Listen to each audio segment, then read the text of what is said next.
নমস্কার সবাইকে। আপনারা সবাই কেমন আছেন? আশা করি ভালো আছেন। আজকে যেটা হচ্ছে, আজকে আমার দিদি আমার এখানে বেড়াতে আসছে। তো দিদি যেহেতু আসছে, কিছু একটা স্পেশাল তো করতে হবে। এমনিতে মাছ মাংস তো সবাই যার যার ঘরে রোজই খায়, কিন্তু দিদি এই সবজিটা খেতে খুব ভালোবাসে। মানে ডালের বড়া বানিয়ে সেটা দিয়ে সবজি করলে দিদি খুব পছন্দ করে। তো এখন যেহেতু কাঁকরোলের সিজন চলছে, সেই জন্য আমি কাঁকরোল আলু দিয়েই ডালের বড়ার সবজিটা করব। তো পাশে থাকুন আর দেখতে থাকুন কিভাবে ডালের বড়ার সবজিটা করছি। আমি যে চানার ডাল আর মুগ ডালটা ভিজিয়ে রেখেছিলাম, সেটা দিয়ে খুবই রাফ একটা পেস্ট তৈরি করেছি। একদম মিহি করে আমি পেস্ট করিনি, কারণ যদি মিহি ডালের পেস্ট করে আমি সেটা দিয়ে বড়া বানাই, সেই বড়াটা একদম টাইট টাইপের হয়ে যাবে। একটু খড়খড়ে থাকলেই বড়াটা ভালো হবে, আর তরকারির মধ্যে একটু খুলে খুলে থাকবে। এখন আমি ডালের ছোট ছোট বড়া বানিয়ে নেব। বড়া বানানোর আগে পেস্ট করা ডালটার সাথে আমি অ্যাড করে দিচ্ছি সামান্য পরিমাণ হলুদ গুঁড়া আর স্বাদ মতো লবণ। এখন লবণ হলুদটাকে আমি ভালোভাবে মিক্স করে নেব।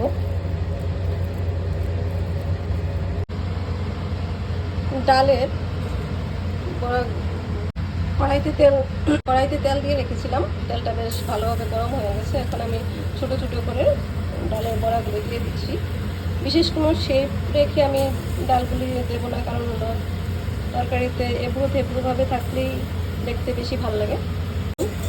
অনেকগুলি ডাল আমি একসাথে বড়া করার জন্য দিয়ে দিয়েছি, আর আমি সেরকমভাবে মেনটেন করে এগুলিকে পাল্টাচ্ছিও না। জাস্ট ভাজা হয়ে গেলেই হয়ে যাবে। সেই জন্য যেগুলি একেবারে উল্টায়নি সেগুলি দেখে আমি উল্টে দিচ্ছি। যতটুকু হয়েছে আরও ততটুকু ডাল ভাজা হবে, সেগুলোকে ভেজে নিই।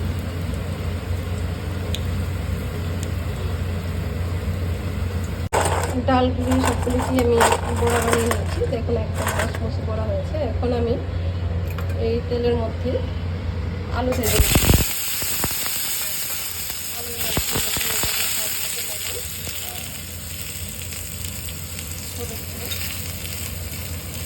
এইভাবে আমরা নর্মালি আলু ভাজছি, এভাবেই ভাজছি।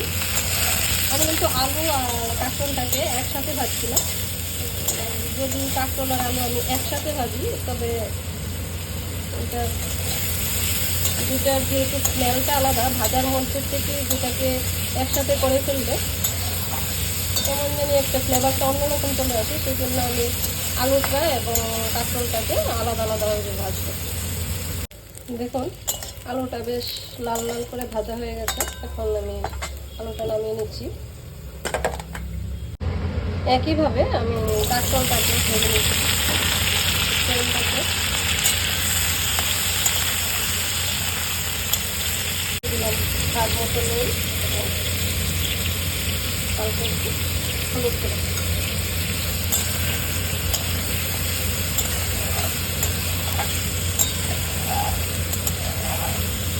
হালকা একটু ঢেকে দেবো। তারপর একটু কড়া করে ভাজবো। ভাজা হতে হতে এদিকে আমি সবজির জন্য মশলাটা রেডি করে নিয়ে নিয়েছি কয়েকটা কাঁচামরিচ আর কিছু আদা আর রাফলি চপ করা হালকা একটু পেঁয়াজ, আর একেবারেই সামান্য পরিমাণে কয়েকটা রসুন কলি নিয়ে নিলাম। একেবারেই অল্প দিচ্ছি আমি রসুনটা, হালকা একটু রসুনের ফ্লেভার আসবে, কিন্তু রসুনের কোনো গন্ধ যাতে না করে। আর দিয়ে দিচ্ছি সামান্য পরিমাণ ধনিয়ার গুঁড়ো আর জিরে গুঁড়ো। আমি ধনিয়া আর জিরের গুঁড়োটা এই মশলাটার সাথেই পেস্ট করে দেওয়ার চেষ্টা করি, তাতে করে সবটা মশলা একসাথে খুব ভালোভাবে ভাজা হয়ে যায়। এরই মধ্যে আমার ভাজাভুজির কাজ একেবারেই কমপ্লিট হয়ে গেছে। এখন আমি কাঁকরোলটাকে নামিয়ে নিচ্ছি।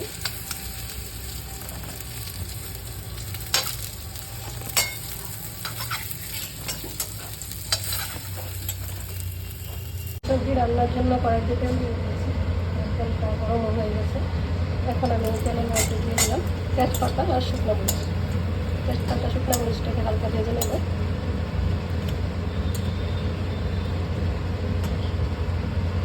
তেজপাতা শুকনো মরিচটা ভাজা হয়ে গেছে। এখন আমি ফোড়নে দিয়ে দিচ্ছি পেঁয়াজ। একটা বড় পেঁয়াজের থেকে অর্ধেকটা পেঁয়াজ আমি কুচি করে কেটে নিয়েছি। পেঁয়াজটাকে বেশ ভালোভাবে লাল লাল করে ভেজে নেব। দেখুন পেঁয়াজটা বেশ লাল লাল হয়ে ভাজা হয়ে গেছে।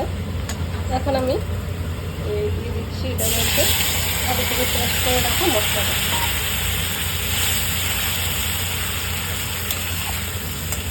মশলার উপরে আমি লবণ এবং হলুদ গুঁড়া দিয়ে মশলাটাকে ভালোভাবে কষিয়ে নেব।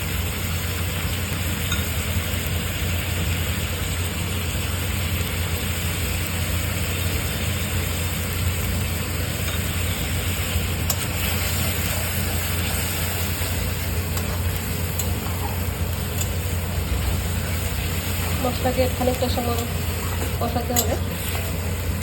এটা কষানোর সময় তাতে আমি একেবারে অল্প পরিমাণ, যাকে বলা যায় খুবই সামান্য পরিমাণ আমি চিনি অ্যাড করে দিয়েছি। চিনিটা দিলে কি হয়, সবজির কালারটা বেশ সুন্দর হয় আর ফ্লেভারটাও বেশ ভালো আসে। সেই জন্য কিছু কিছু সবজির মধ্যে আমি খুব হালকা পরিমাণে চিনি অ্যাড করার চেষ্টা করি।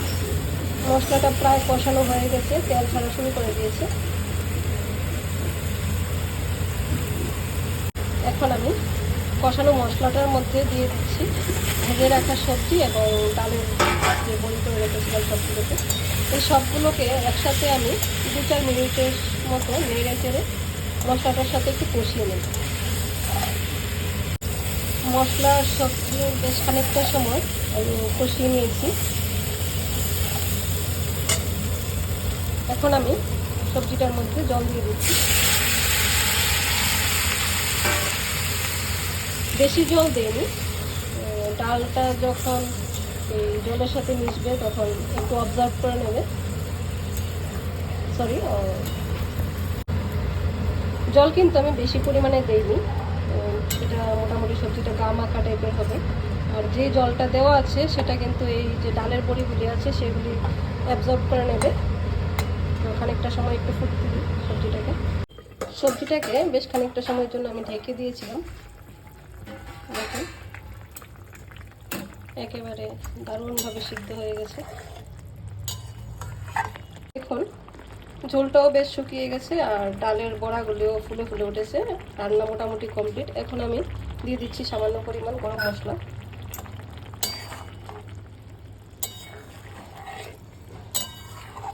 গরম মশলাটা দিয়ে একটু নেড়ে চেড়ে নিলাম।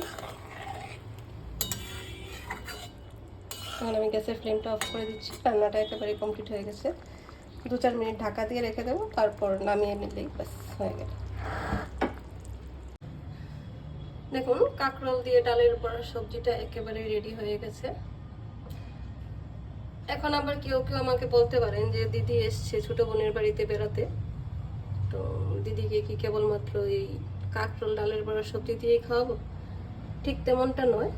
দিদির জন্য যা যা রান্না করেছি তা হলো মাছের শুকনো ঝাল,